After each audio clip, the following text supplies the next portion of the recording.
This is my out of sync recording. It's extremely out of sync. It's 500 milliseconds out of sync. We're gonna fix that. To fix this, we need to first separate the audio from the video. To do that, you'll simply click on your script layer and this one that says detach audio, click on that. And then right click on it again. Nothing appears to happen at first, but something has happened, which is that you now have this edit sequence option. Click on that. And this is inside the sequence where we have a separate audio layer, this green one with the sound waves, and we have a video layer. The first thing we need to do is figure out if the video is ahead of our audio or if our audio is ahead of our video. So I'm gonna go ahead and play this, and it helps if you play it in slow motion. This can give you a better idea of which component is behind and which one's ahead.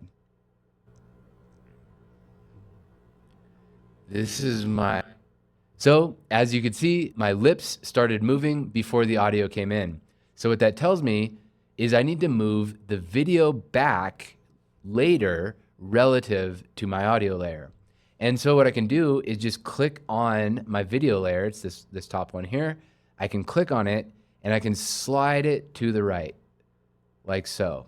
And if you look at the numbers up above, you see there's 0 seconds and then there's 1 second. So I moved it just a hair, just a fraction of a second, maybe a tenth of a second or a fifth of a second forward. And now let's see how this sounds. This is my out of sync recording. It looks a bit better. Let me play it at full speed. It's extremely out of sync. It's 500 milliseconds out of sync. That was actually pretty good. I got it pretty spot on that first go.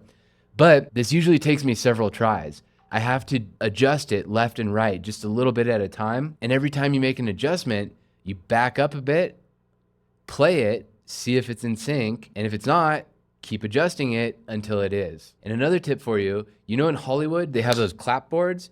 The reason they do that is they have separate mics that are going with separate cameras. So to match that all up in post, they're looking for that clap. It creates a spike on the sound waves in the editing software, and they can match those spikes up to achieve perfect sync between their video and their microphones.